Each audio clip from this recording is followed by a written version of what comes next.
Hello everyone, क्या हाल चाल। तो आइए आज हम आपके लिए लेकर आए हैं क्लास 10th के साइंस का चैप्टर नंबर 5 लाइफ प्रोसेसेस का लेक्चर नंबर 2 लेकर के। ओके, तो अगर आपने अभी तक हमारा लेक्चर नंबर 1 नहीं देखा है तो आप हमारे चैनल ग्लोबल बोर्ड पर जाकर के हमारा पहला लेक्चर देख सकते हैं। और इस चैप्टर से शुरुआत होती है हमारे क्लास 10th के साइंस में बायो के पार्ट का। ओके, इसमें जो है हम बायोलॉजी पढ़ेंगे। ओके, काफ़ी इंटरेस्टिंग सब्जेक्ट है बायोलॉजी। तो आइए देखते हैं। देखिए, अभी तक जो है हमने फर्स्ट लेक्चर में पढ़ा हुआ है कि जो लिविंग बीइंग्स होते हैं, नॉन लिविंग बीइंग्स होते हैं, उनको हम किस तरीके से डिफ़ाइन करते हैं, डिफरेंशिएट करते हैं। देन हमने ये भी जाना कि डिफरेंट लाइफ की प्रोसेसेस क्या होती हैं, जिनका हमने ओवरव्यू लिया था, जिसमें से हमने क्या क्या पढ़ा था। न्यूट्रिशन पढ़ा था, ट्रांसपोर्ट सिस्टम पढ़ा था, हमने रेस्पिरेशन पढ़ा था, फिर हमने एक्सक्रीशन भी पढ़ा था। एंड उन्हीं में से जो है अब वही सारी प्रोसेसेस जो हैं हम आगे काफ़ी डिटेल में पढ़ेंगे। जैसा कि मैंने आपको बताया कि हमने जो है पिछले लेक्चर में सिर्फ उनका ओवरव्यू लिया था एंड हमने लाइफ प्रोसेसेस के बारे में एक ऊपरी तरीके से जानने की कोशिश करी थी। ओके, सो आज के लेक्चर का मेन टॉपिक होने वाला है न्यूट्रिशन। ओके, सो सॉरी या nutrition. Okay, so basically nutrition होता क्या है।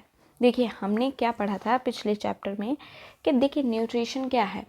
हम जो भी लिविंग बीइंग्स हैं, हम अपनी बात कर लें या किसी भी पेड़ पौधों की बात कर लें या फिर किसी भी जीव जंतु की बात कर लें, तो वो सभी जो होते हैं डिफरेंट लाइफ प्रोसेसेस शो करते हैं। जैसे कि हमारा ट्रांसपोर्ट हो गया, हमारा रेस्पिरेशन हो गया, हम जो ये डेली एक्टिविटीज़ करते हैं, इन सभी को करने के लिए जो है हमें एनर्जी की ज़रूरत पड़ती है ना। हम जो हैं, अब मान लीजिए आप बैठ के ऐसे पढ़ाई कर रहे हैं, ठीक है, आप कोई वर्कआउट नहीं कर रहे हैं, आप कोई एक्सरसाइज नहीं कर रहे हैं, आप कोई मूवमेंट नहीं कर रहे हैं, आप कोई काम नहीं कर रहे हैं जिसमें आपको पसीना आ रहा हो, बहुत ज़्यादा मेहनत पड़ रही हो, नहीं कर रहे हैं, आप शांति से बैठे हैं, फिर भी जो है आपकी बॉडी अंदर से अपना काम लगातार कर रही होती है। जैसे हम बोलते हैं ना कि हमारा जो दिल होता है वो कभी भी थकता नहीं है, वो 24 घंटे बिना रुके काम करता रहता है। सो उसको भी काम करने के लिए एनर्जी की ही ज़रूरत पड़ती है। ओके, सो ये जो हमारी एनर्जी है, यही जो है पूरे यूनिवर्स का खेल बना के रखती है और यही पूरे यूनिवर्स का खेल बिगाड़ती भी है। ओके, सो यही एनर्जी जो है, इसी एनर्जी को पाने के लिए, उसे जनरेट करने के लिए हमें न्यूट्रिशन की ज़रूरत पड़ती है। और ये न्यूट्रिशन क्या होता है, जो भी हम खाना खाते हैं, जो भी हम एनर्जी का सोर्स बाहर से लेते हैं, उसे हम न्यूट्रिशन बोलते हैं। ओके, सो आइए हम सबसे पहले लिखते हैं इसके बारे में। क्या लिखेंगे, दैट सो जब हम बात करते हैं इसकी डेफिनेशन की, तो हम कैसे लिखते हैं, क्या है nutrition. It is the process of taking in the food और इसको जो है हम ब्रैकेट में लिख देंगे एनर्जी सोर्स। सो ये जो होता है, ये हमारी न्यूट्रिशन की एक कैजुअल डेफिनेशन होती है कि ये न्यूट्रिशन क्या होता है, प्रोसेस होती है जिसके थ्रू हम फूड का इनटेक करते हैं। ओके, यानी कि फूड को हम लेते हैं। ओके, अब यहाँ पर नेक्स्ट पॉइंट क्या आता है, ये जो हमारी एनर्जी होती है, ये एनर्जी हमें ज़रूरत पड़ती है हर काम को करने के लिए, अपनी बॉडी की एक स्टेट को मेंटेन रखने के लिए, है ना। So the energy is needed to maintain a state of order in our body, यानी कि हमारी बॉडी में जो भी चीज़ें हैं वो एक प्रॉपर ऑर्डर में बनती रहें, एक प्रॉपर ऑर्डर में सारी चीज़ें बनी रहें, उसके लिए हमें प्रॉपर एनर्जी की ज़रूरत पड़ती है ना।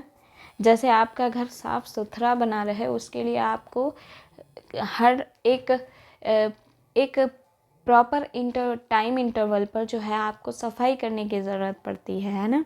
सो हमारी बॉडी को भी अपनी पूरी रिदम को मेंटेन रखने के लिए एनर्जी की ज़रूरत पड़ती है। ओके, एंड ये जो सोर्स ऑफ एनर्जी है यही फूड है।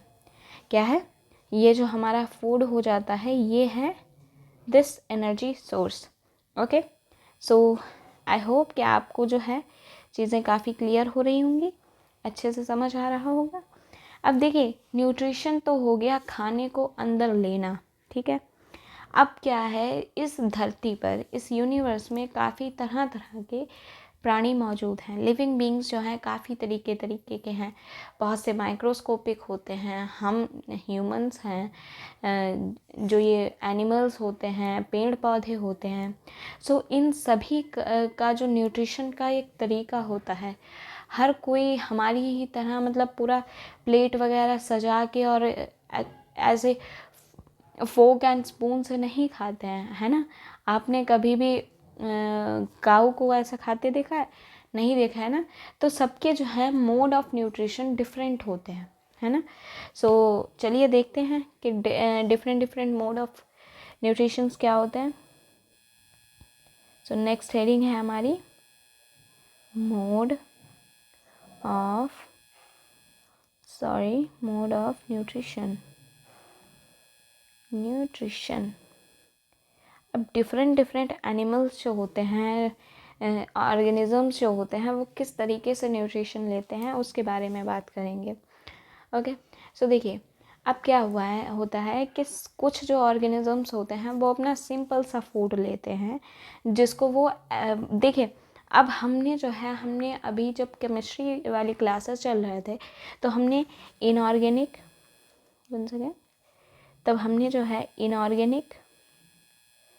एंड ऑर्गेनिक कंपाउंड्स के बारे में जाना था, है ना। इनऑर्गेनिक एंड ऑर्गेनिक कंपाउंड्स के बारे में जाना था, और हमने ये भी जाना था कि ये जो होते हैं ये नेचुरल चीज़ें होती हैं, और ये जो होती हैं ये हमारी जो लिविंग बींग्स होते हैं उनकी बॉडी को से ही बनते हैं। ऑर्गेनिक कंपाउंड्स जो होते हैं ये हमारी लिविंग जो बींग्स होते हैं उनकी बॉडी से बनते हैं, लेकिन बाद में पता चला था कि इनको हम लेबोरेटरी में भी बना सकते हैं। ओके, बट यहाँ पर प्रॉब्लम क्या होती है कि हमारी जो बॉडी होती है या जितने भी ऑर्गेनिजम्स होते हैं, लिविंग ऑर्गेनिजम्स, वो जिस भी चीज़ को यूज़ करते हैं वो उसको इनऑर्गेनिक फॉर्म में यूज़ करते हैं। ओके, उनके लिए जो है ऑर्गेनिक फॉर्म जो है थोड़ी सी टफ पड़ जाती है, क्योंकि ये क्या होते हैं, ये थोड़े कॉम्प्लेक्स होते हैं, अब आप अपने आप को ही ले लीजिए, आपको जो है कॉम्प्लेक्स चीज़ें किसी को भी पसंद नहीं होती हैं, है ना। सो कॉम्प्लेक्स चीज़ों में झंझट बहुत होता है, तो जितने भी लिविंग बीइंग्स होते हैं उनको खाना जो है वो सिंपल फॉर्म में चाहिए। अब कुछ की मजबूरी होती है तो वो क्या करते हैं, वो अपनी अलग अलग प्रोसेसेस को मेंटेन करके रखते हैं जिसमें रिएक्शंस वगैरह होती हैं, तो ऑर्गेनिक को हम फाइनली जो है हम उनको इनऑर्गेनिक में ही चेंज करते हैं। एंड ये जो इनऑर्गेनिक होते हैं these are used by the body. अब यहाँ पर मैंने बाय आवर बॉडी इसलिए नहीं लिखा है क्योंकि इसमें बहुत सारे ऑर्गेनिजम्स आ जाते हैं ना, इसमें पेड़ पौधे भी आते हैं। सो मेनली क्या है, आपको बस इतना याद रखना है कि अगर कोई भी चीज़ आप ऑर्गेनिक अंदर ले रहे हो तो आपकी बॉडी उसको एट द एंड मोमेंट में जा कर के उसको वो इनऑर्गेनिक में ही ट्रांसफ़र करेगी, देन जो है आप उसको अपनी बॉडी में यूज़ कर पाओगे, अदरवाइज़ आप उसको यूज़ नहीं कर पाओगे। ओके, क्योंकि ये जो है आपकी कॉम्प्लेक्स होती है। सो अब इसी चीज़ को जो है हम अच्छे से लिखते हैं ताकि आपके थियरी में भी काम आए, क्योंकि एग्ज़ाम में भी तो लिखना होता है ना, ऐसे समझने के लिए तो ऐसे चलता है ना। सो सबसे पहला पॉइंट हम क्या लिखते हैं, that some organisms use simple food material. Some organisms use, अब ये कौन से ऑर्गेनिजम्स होते हैं जो कि सिंपल लेते हैं और कौन से कॉम्प्लेक्स लेते हैं, इसके बारे में भी हम डिटेल में बात करेंगे. Okay, so some organisms use simple food material. Simple food material, अब इसके आगे जो है मैं ब्रैकेट में लिख देती हूँ इनऑर्गेनिक सोर्स. तो आपको यहाँ पे समझ जाना है कि जब मैंने यहाँ पे सिंपल फूड मटेरियल की बात करी है तो वहाँ पर इनऑर्गेनिक सोर्सेस की बात हो रही है. Okay, so some organisms use simple food material यानी कि inorganic sources in the form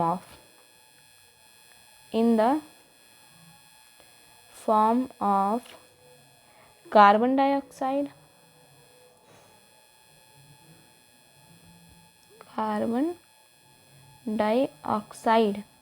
यानी कि हमारा CO2 एंड वाटर. ओके, अब ये होते हैं वो हमारे इनऑर्गेनिक सोर्सेज जिनसे जो है हम कुछ बना सकते हैं, कुछ यूटिलाइज करने लायक बना सकते हैं. ओके, सो कुछ मतलब देखिए ऐसा नहीं होता है कि ये देखिए ये जो प्रोसेस है ये हमारी पेड़ों में होती है, पेड़ पौधों में, प्लांट्स में होते हैं. वही जो है सिंपल फूड मटेरियल लेते हैं इनऑर्गेनिक सोर्सेज से in the form of carbon dioxide and water. Okay, so वो जो हैं बाहरी वातावरण से, बाहरी एटमॉस्फेयर से कार्बन डाइऑक्साइड एंड वाटर लेते हैं. अब इससे कहने का मतलब ये भी नहीं है कि हाँ ये जो कार्बन डाइऑक्साइड ली है और वाटर लिया है बस इसी को उन्होंने खा लिया, पचा लिया और एनर्जी मिल गई. ओके, ऐसा नहीं होता है. वहाँ पर आप इस बात पे भी ध्यान दें कि एक पचाना वर्ड भी आ रहा है, यानी कि इससे भी कुछ और बनाया जाता है जो कि यूज़ किया जाता है. अब आप सोच रहे होंगे कि आपने तो बोला था कि इनऑर्गेनिक जो होते हैं वो सिंपल फॉर्म होती है, उसको हम ऐसे ही यूज़ कर सकते हैं, या इनऑर्गेनिक सिंपल फॉर्म होती है. अब एक बात बताइए, मैंने चलो ठीक है आपको जो है आलू दे दिया, ठीक है, आपको मैंने एक पोटैटो दे दिया, एक टोमेटो दे दिया, ठीक है, मैंने आपको बोला ठीक है आपको सब्ज़ी खानी है खा लो, मैंने आपको दे दिया.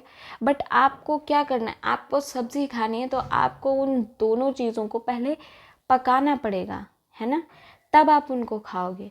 यानी कि हर चीज़ की एक फॉर्म होती है जिसको हम यूज़ कर सकते हैं. सो ये चीज़ें जो हैं वो फॉर्म तैयार करने के लिए सब्सटेंसेस होते हैं. अब आप ये भी सोचेंगे कि अगर ऐसा ही था तो ऑर्गेनिक वाले में क्या दिक्कत है, उसमें भी तो हम वही कर रहे थे ना, उसमें भी तो हम तोड़ ताड़ के जोड़ जाड़ के वहीं से जा रहे थे ना, मतलब उससे भी तो हम कुछ बना के यूज़ कर लेते.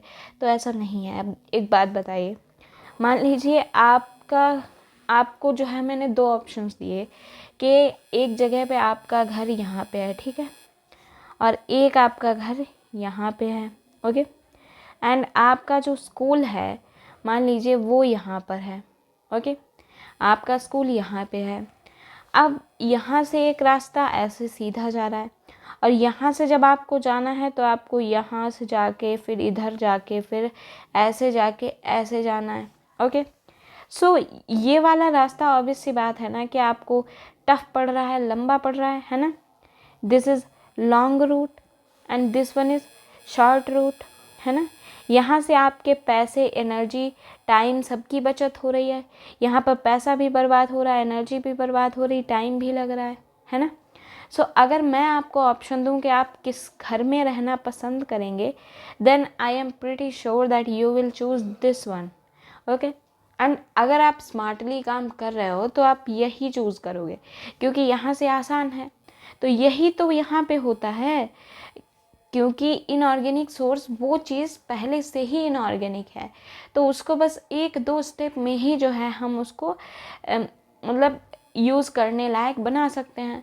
एंड ऑर्गेनिक जो होते हैं उनको काफ़ी सारी रिएक्शंस के थ्रू, काफ़ी सारी प्रोसेसेस के थ्रू जाने के बाद हम यूज़ करने लायक बना पाते हैं. सो यहाँ पर एनर्जी का सारा खेल है। मैंने आपको पहले भी बोला था ना कि एनर्जी ही है जो हर चीज़ को यहाँ पे मेंटेन कर रही है। सो यहाँ पर जो है सारा खेल हमारी एनर्जी का है। सो अब आपको समझ में आया inorganic sources, simple form and complex form. Okay, and अब जो ये होते हैं जो इनऑर्गेनिक सोर्स को यूज़ करते हैं, सो इसको हम क्या बोलते हैं? इनको हम बोलते हैं ऑटोट्रॉफ्स। ऑटोट्रॉफ्स बोलते हैं, जो कि सिंपल फॉर्म में इनऑर्गेनिक जो है सोर्स से खाना लेते हैं, उसको हम बोलते हैं ऑटोट्रॉफ्स। अब ये ऑटोट्रॉफ्स में कौन कौन सी चीज़ें आती हैं? ग्रीन प्लांट्स, मैंने ग्रीन कलर से ही लिख दिया। Okay, green plants and some bacterias.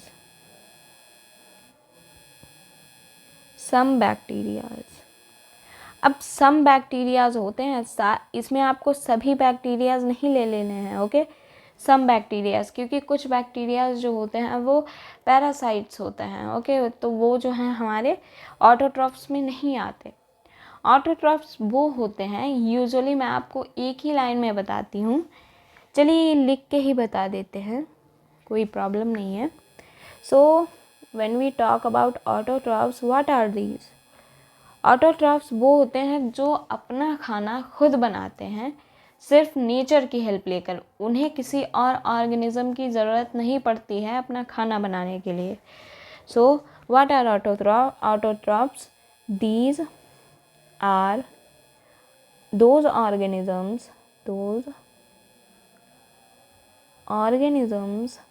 who prepare their own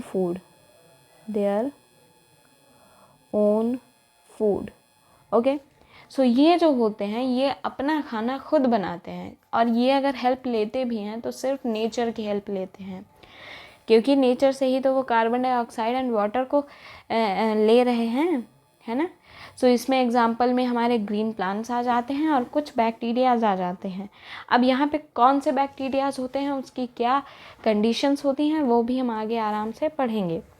okay, अब यहाँ पर तो बात हो गई है हमारे ऑटोट्रॉफ्स की, बट यहीं पर जो है हमारा एक डिफरेंट कैटेगरी भी आती है, जो ऑर्गेनिजम्स कॉम्प्लेक्स सब्सटेंसेस को एज अ न्यूट्रिशन लेते हैं। Okay, so some organisms use complex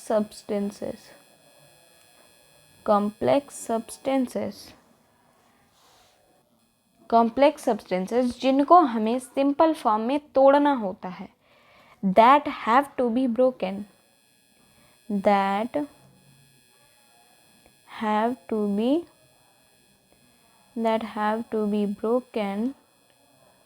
down into what? Into simpler ones, into simpler ones before use।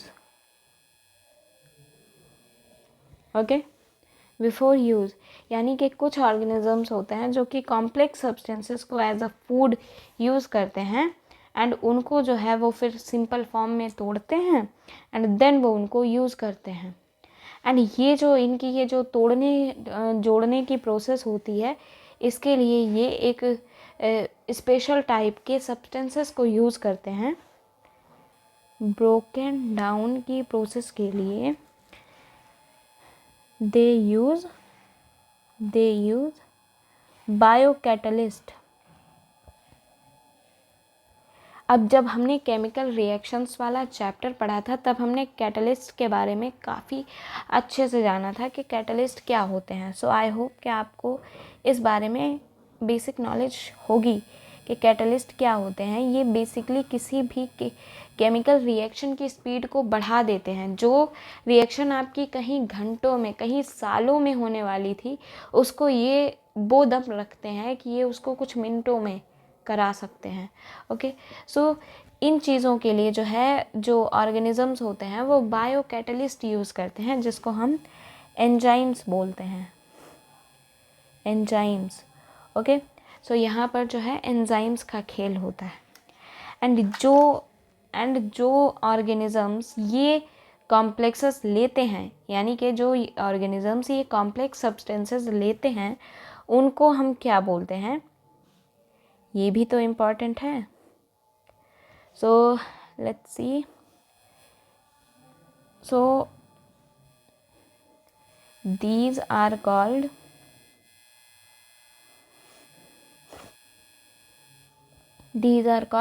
heterotrophs.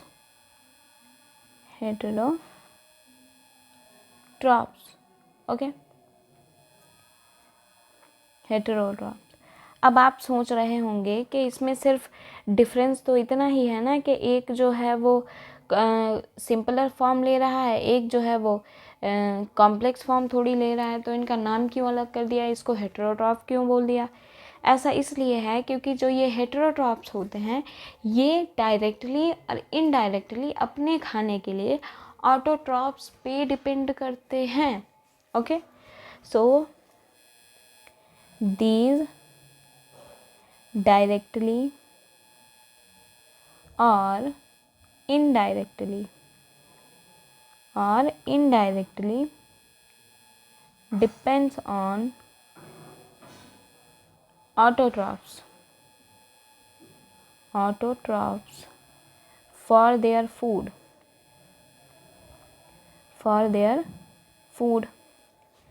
अब ऐसा क्यों है, देखिए मैंने आपको क्या बताया था कि जो ऑर्गेनिक सब्सटेंसेस होते हैं, जो कॉम्प्लेक्स सब्सटेंसेस होते हैं, उनको या तो लिविंग बीइंग्स बना सकते हैं या फिर हम उनको जो है लैब में बना सकते हैं.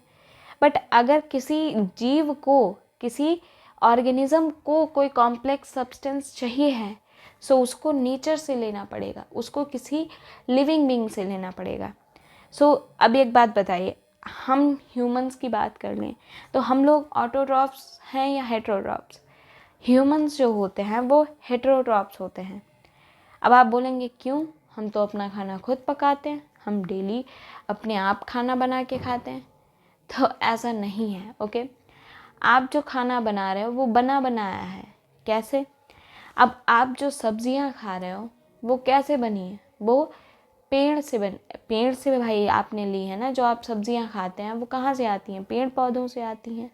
और वो पेड़ पौधे वो सब्जियां कैसे बना रहे होते हैं, वो नेचर से ही ये सनलाइट एंड ये carbon dioxide and water use करके बना रहे होते हैं. सो आप जो चीज़ यूज़ कर रहे हो वो किसकी बनाई हुई है, इन्हीं ऑटोट्रॉप्स की बनाई हुई है. जो आप सब्जियां खा रहे हो वो किसने बनाई हैं, पेड़ पौधों ने बनाई हैं. So you are directly or indirectly depend on them. Okay, so इसीलिए अब हेटेरोट्रॉप्स के एग्जांपल्स की अगर हम बात कर लें तो इसमें हमारे आते हैं एनिमल्स एंड फंजाई. ठीक है, एंड यहाँ पर जो है हम अपना स्पेशल केस लिख लेते हैं, चूँकि हम बड़े स्पेशल हैं. सो ह्यूमंस स्पेशली लिख देते हैं. ओके, सो हेटेरोट्रॉप्स में जो है ये एग्जांपल्स आते हैं, सारे एनिमल्स आते हैं, सारे फंजाइज आते हैं. ओके, कुछ बैक्टीरियाज वगैरह भी होते हैं. ओके, वो सारे आ जाते हैं. अब चलिए हम इन दोनों चीज़ों के बारे में अच्छे से जानते हैं कि ये आखिर ऑटोट्रॉफिक एंड हेटेरोट्रॉफिक न्यूट्रिशन होता क्या है, किस तरीके से होता है, क्यों भाई ऑटोट्रॉफ जो हैं वो इतने सुपीरियर हो गए, क्यों हेटेरोट्रॉप्स जो हैं उन पे डिपेंड करने लग गए. ऐसा नहीं है. ओके, सो हम जानते हैं इस बारे में अच्छे से. Autotrophic nutrition. अब देखिए ऑटोट्रॉफिक न्यूट्रिशन जो है ये हमारे पेड़ पौधों में पाया जाता है. सो इस टॉपिक में आप जितनी भी बातें करेंगे पेड़ पौधों के बारे में करेंगे. ओके, सो सब कुछ हरा भरा रहने वाला है. ओके, सो ऑटोट्रॉफ्स जो होते हैं इनको कार्बन एंड एनर्जी जो होती है वो कहाँ से मिलती है, फोटोसिंथेसिस से. अब मैंने ऐसा क्यों बोला कि कार्बन और एनर्जी की रिक्वायरमेंट्स फोटोसिंथेसिस से पूरी हो रही हैं, ऐसा इसलिए है क्योंकि उसको अपने अंदर जो चीज़ें हैं, एनर्जी है, जो उसको ऑर्डर मेंटेन करना है, उसके लिए उसे कार्बन के सब्सटेंसेस चाहिए हैं। बट वो जो है नेचर से सिर्फ कार्बन डाइऑक्साइड ले रहे हैं एंड वाटर ले रहे हैं, है ना। कार्बन डाइऑक्साइड ले रहे हैं एंड वाटर ले रहे हैं। अब इसी को जो है वो यूज़ करके एक प्रोसेस के थ्रू एनर्जी जनरेट करते हैं, जिसको हम फोटोसिंथेसिस बोलते हैं। फोटोसिंथेसिस। तो हम सबसे पहले लिखते हैं अपना point that in autotrophs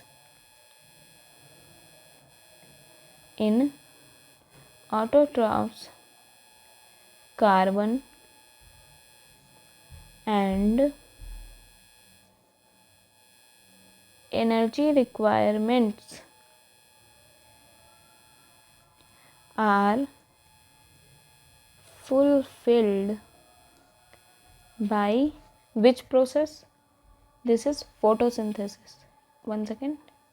Yeah, fulfilled by photosynthesis. जब भी प्लांट्स के बारे में पढ़ेंगे then this process is the most important process. Okay, इसके बारे में आपको जानना ही, आपको पता होना चाहिए। ओके, मैं ये नहीं बोलूँगी जानना चाहिए, पता होना चाहिए। राइट, सो ओके या सो फोटोसिंथेसिस। अब ये क्या होती है फोटोसिंथेसिस? फोटोसिंथेसिस वो प्रोसेस होती है जिसके थ्रू हमारे जो ऑटोट्रॉफ्स होते हैं वो बाहर के सब्सटेंसेस को अपने अंदर के हिसाब से कन्वर्ट करते हैं। मैंने जो आपको वो 1 और 2 स्टेप्स बताए थे कि इनको कम स्टेप्स लेने पड़ते हैं और कॉम्प्लेक्स वालों को ज़्यादा स्टेप्स लेने पड़ते हैं, तो वो वही एक स्टेप्स हैं। फोटोसिंथेसिस वही प्रोसेस है जो कि खाना जो हमने खाया है उससे एनर्जी तक पहुंचाने का काम करती है। ओके, हम में नहीं, मतलब पेड़ पौधों में। Okay, so photosynthesis it is the process by which autotrophs take the substance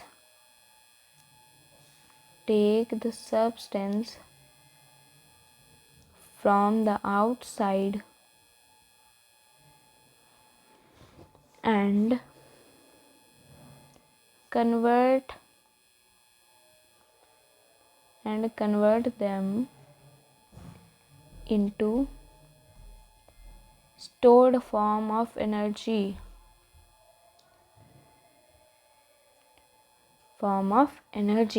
यानी कि फोटोसिंथेसिस हमारी वो प्रोसेस हो जाती है जो क्या करती है कि बाहर के सब्सटेंसेस को जो है कन्वर्ट करती है स्टोर्ड फॉर्म ऑफ एनर्जी में, उनको एनर्जी की फॉर्म में चेंज कर देती है जिसको हम यूज़ कर सकते हैं। Okay, in the form of energy. अब ये जो होती है ये प्रोसेस किसकी प्रेजेंस में होती है? सनलाइट और क्लोरोफिल की प्रेजेंस में। तो ये पॉइंट भी हम अपना ऐड कर लेते हैं that what it occurs in the presence of sunlight and chlorophyll। अब ये क्लोरोफिल क्या होता है इसके बारे में भी हम आगे डिटेल में पढ़ेंगे। ओके, सो यूजुअली अगर हम देखें तो हम इसके लिए एक रिएक्शन लिख सकते हैं। अगर जब हम आगे चल के आप जब फोटोसिंथेसिस को बिल्कुल डीप में पढ़ेंगे तब आप जानेंगे कि ये अंदर से भी काफ़ी कॉम्प्लेक्स होती है। हम कह सकते हैं कि हमारा जो ये यूनिवर्स है ये बाहर से दिखने में जितना ब्यूटीफुल, सुंदर और सरल लगता है ना, अंदर से ये उतना ही कॉम्प्लेक्स है, बस जानने की ज़रूरत है। तो इसके लिए हम रिएक्शन क्या लिखेंगे? कार्बन डाइऑक्साइड एंड वाटर जो है पेड़ पौधे लेते हैं और उसको किस में कन्वर्ट करते हैं? कार्बोहाइड्रेट में, हाइड्रेट, कार्बोहाइड्रेट ही तो होते हैं जो कि हमें एनर्जी प्रोवाइड कराते हैं। एंड कार्बोहाइड्रेट्स के साथ में जो है हमें ऑक्सीजन मिलता है एंड थोड़ी सी मात्रा में जो भी वाटर वगैरह बच जाता है वो निकल जाता है। ओके, तो यही वो प्रोसेस है जिसके थ्रू पेड़ पौधे हमें ऑक्सीजन प्रोवाइड कराते हैं। कहा जाता है ना कि जितने ज़्यादा पेड़ पौधे लगाएंगे उतनी ही ऑक्सीजन जो है हमारे एटमॉस्फेयर में बनी रहेगी। सो यही वो ऑक्सीजन है। ओके, अब यहाँ पे एक और पॉइंट जो है इम्पॉर्टेंट लिखना ज़रूरी है। In the presence of sunlight and chlorophyll, ये जो रिएक्शन है ये हमारी सनलाइट और क्लोरोफिल की प्रेजेंस में होती है। ओके, सो ये जो है ये अभी मैंने आपको एक ऊपरी जो है ऐसे ही रिएक्शन लिख के दिखा दी है। ओके, अभी इसके बारे में हम आगे डिटेल में पढ़ेंगे। ओके, अब देखिए कुछ कार्बोहाइड्रेट ऐसे होते हैं जो जैसे ही बनते हैं वैसे ही यूज़ हो जाते हैं, उनको जो है हम इमीडिएटली यूज़ कर लेते हैं।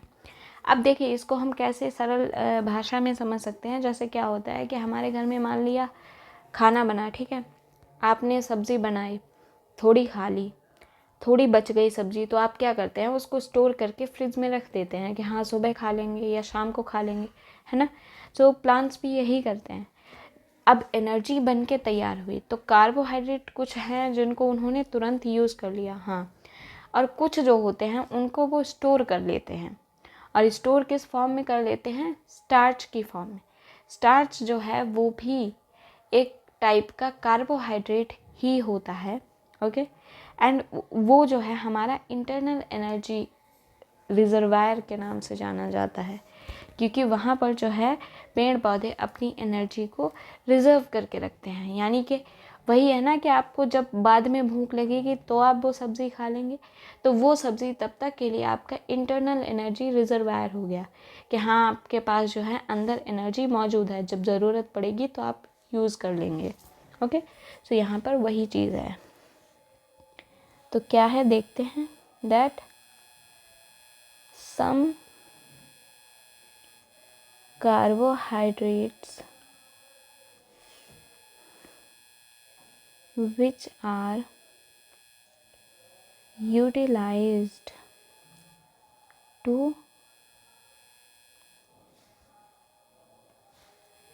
not used immediately are stored in the form of starch। Once again इसको अलग कलर से लिखते हैं ताकि ये हाईलाइट होता रहे। इन the form of starch. Okay, अब ये स्टार्च क्या होता है इसके बारे में भी कुछ पॉइंट्स लिख लेते हैं। It is a form of carbohydrate. ये भी जो है एक तरीके का कार्बोहाइड्रेट ही होता है। And it serves as the internal energy reserve. यानी कि आपके पास जो है बैंक में पैसे जमा हैं, जब ज़रूरत पड़ेगी तो खर्च कर लेंगे। ओके, अब यहाँ पे जो है हम अपना ये वाला पॉइंट भी लिख लेते हैं, इसको नहीं भूलते हैं कि यहाँ पर जो ये हमारे कार्बोहाइड्रेट हैं ये क्या काम कर रहे हैं, वो हमें एनर्जी प्रोवाइड करा रहे हैं। Provide energy to plants. यहाँ पर कार्बोहाइड्रेट जो है वो एनर्जी प्रोवाइड करा रहे हैं, और उसी में से जो कुछ कार्बोहाइड्रेट यूटिलाइज नहीं हो पाते हैं इमीडिएटली, उनको जो है हम स्टोर कर लेते हैं स्टार्च की फॉर्म में, जो कि खुद एक फॉर्म है किसकी? कार्बोहाइड्रेट की। एंड इसको जो है हम इंटरनल एनर्जी रिजर्व के नाम से जानते हैं। ओके, सो ये जो है हमें ज़रूरत आने पर हेल्प करता है एनर्जी को जनरेट करने के लिए। ओके, सो अब जो है मेन इसकी रिएक्शन क्या होती है फोटोसिंथेसिस की, वो लिखते हैं। 6CO2 plus 12H2O gives you C6H12O6 plus 6O2 plus 6H2O। Don't be afraid, डरिए मत, अच्छे से जानेंगे कि ये क्या होती है, कैसे होती है। ओके, देखिए ये रिएक्शन जो है, यहाँ पर एक और पॉइंट मिस हो रहा है, ये चीज़ लिखना ज़रूरी है कि यहाँ पर क्लोरोफिल एंड सनलाइट हमारी काफ़ी इम्पॉर्टेंट रोल प्ले कर रही है, इसको भूलना नहीं है कैसे भी। ओके, सो देखते हैं। अब ये अगर हम देखें तो यही वाली रिएक्शन है, बस मैंने इसी रिएक्शन को जो है थोड़ा सा बैलेंस करके यहाँ पे लिखा हुआ है। अब बैलेंस रिएक्शन को बैलेंस करना क्या होता है, ये आई डोंट थिंक कि आपको बताने की ज़रूरत होगी, क्योंकि इसको जो है हम ऑलरेडी पढ़ चुके हैं केमिकल रिएक्शंस वाले चैप्टर में, है ना। सो अब यहाँ पर क्या है ये हम जानते हैं। यहाँ पर क्या है कि जो यहाँ पर कार्बोहाइड्रेट बन रहा होता है वो कौन सा कार्बोहाइड्रेट होता है, ये हमारा यहाँ पर ग्लूकोज होता है, जिसका फॉर्मूला कितना होता है C6H12O6। ओके, तो हमारे पास टोटल प्रोडक्ट्स एंड रिएक्टेंट्स क्या हो जाते हैं, कार्बन डाइऑक्साइड, वाटर, एंड इधर प्रोडक्ट्स में क्या हो जाता है, ग्लूकोज, ऑक्सीजन एंड वाटर। अब इन्हीं को जो है हम बैलेंस कर लेते हैं। बैलेंस करने के बाद हमें पता चलता है कि 6 molecules of carbon dioxide react with 12 molecules of water to produce 1 molecule of glucose and 6 molecules of oxygen with 6 molecules of water। So ये जो होता है ओवरव्यू होता है हमारी फोटोसिंथेसिस की प्रोसेस का। Okay, so this is photosynthesis. Okay, this is photosynthesis. अब इसमें से जो प्रोडक्ट बना है वो क्या बना है, वो हमारा बना है ग्लूकोज, जो कि काफ़ी इम्पॉर्टेंट है। इसको मैं अलग चमकते हुए कलर से लिखती हूँ, हाईलाइट रहना चाहिए, ग्लूकोज। ओके, अब देखिए यहाँ पर बेसिकली क्लोरोफिल का काम क्या होता है ये देखते हैं। क्लोरोफिल जो होता है ये हमारा सनलाइट जो होती है इसको एब्जॉर्ब करने का काम करता है। It absorbs the sunlight, the sunlight नहीं, लाइट एनर्जी लिखते हैं। ओके, क्योंकि बाकी की भी लाइट्स को ये एब्जॉर्ब कर लेता है। सो क्लोरोफिल जो होता है वो लाइट एनर्जी को एब्जॉर्ब करने का काम करता है। ओके, सो है ना, ये काफ़ी इंपॉर्टेंट रोल प्ले कर रहा है। ओके, अब हम देख लेते हैं कि जो फोटोसिंथेसिस की टोटल प्रोसेस होती है उसमें क्या क्या स्टेप्स होते हैं, कैसे जो है हमारी ये रिएक्शन चलती है, काम करती है, कैसे इतना बड़ा धमाल मचाती है। Okay, so the process of photosynthesis क्या होती है,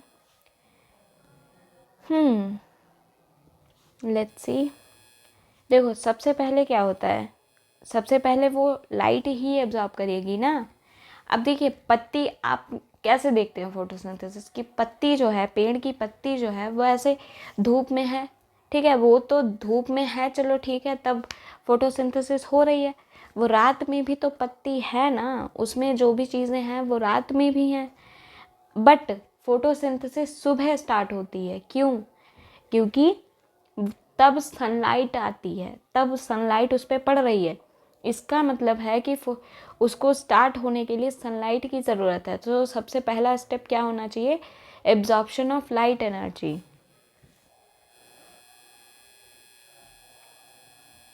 absorption of light energy by chlorophyll. Okay,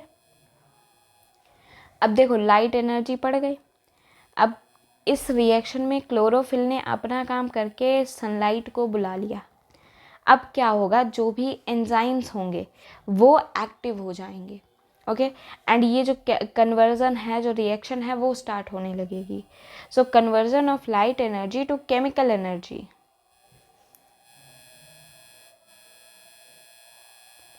conversion of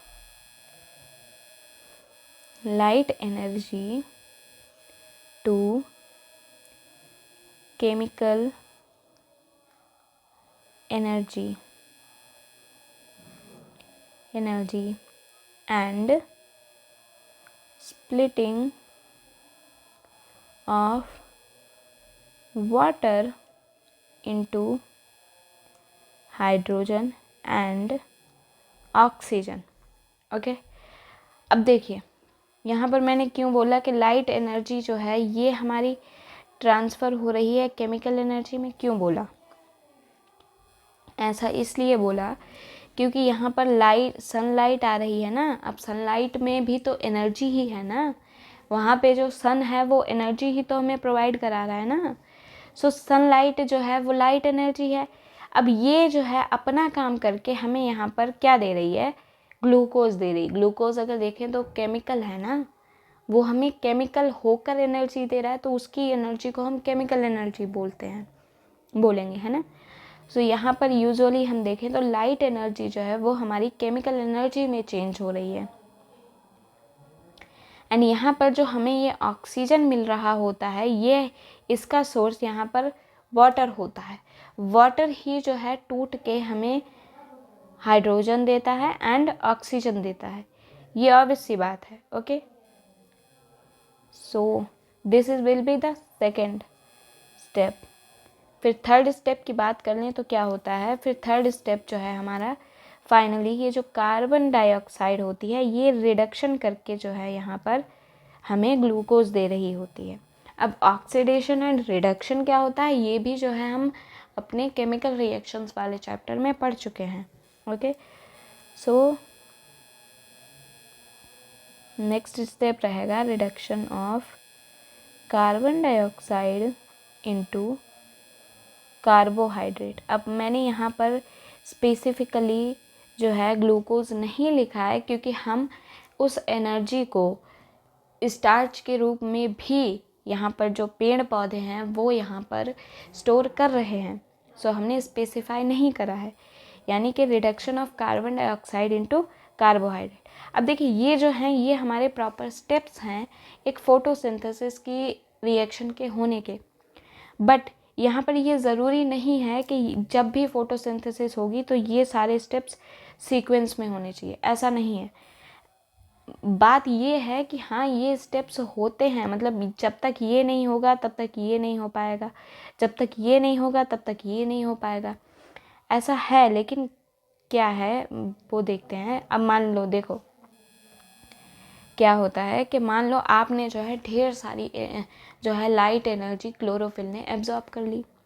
अब उसमें से जो है जितना चाहिए था उतनी लाइट एनर्जी आपने बना ली, आपकी यूज़ हो गई, बाकी आपने स्टोर कर ली। फिर भी आपके पास लाइट एनर्जी बची हुई है, तब तक रात हो गई, तो आप जो है वो स्टोर कर लेंगे।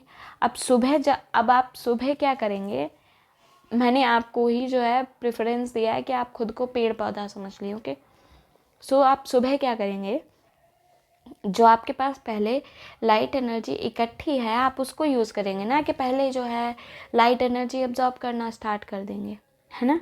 सो इसलिए जो है जिस चीज़ की कमी होगी, जिस स्टेप की कमी होगी वो यूज़ होगा पहले। Okay, so these steps occurs according to their need. ये जो है डिस्क्लेमर हो जाता है हमारा। These steps occur according to their need, यानी कि जिस भी स्टेप की कमी होगी अगर उसको एनर्जी ज़रूरत होगी तो तुरंत ये स्टेप हो जाएगा। अगर उसके पास मतलब जो है लाइट क्लोरोफिल सब कुछ जो है बराबर मतलब रॉ मटेरियल रखा है तो वो जो है तुरंत अपनी एनर्जी बना लेगा। ओके, सो इस तरीके से जो है फोटोसिंथेसिस के डिफरेंट स्टेप्स होते हैं। तो आज का लेक्चर जो है हम यहीं पर समाप्त करते हैं। Thank you very much for watching this video.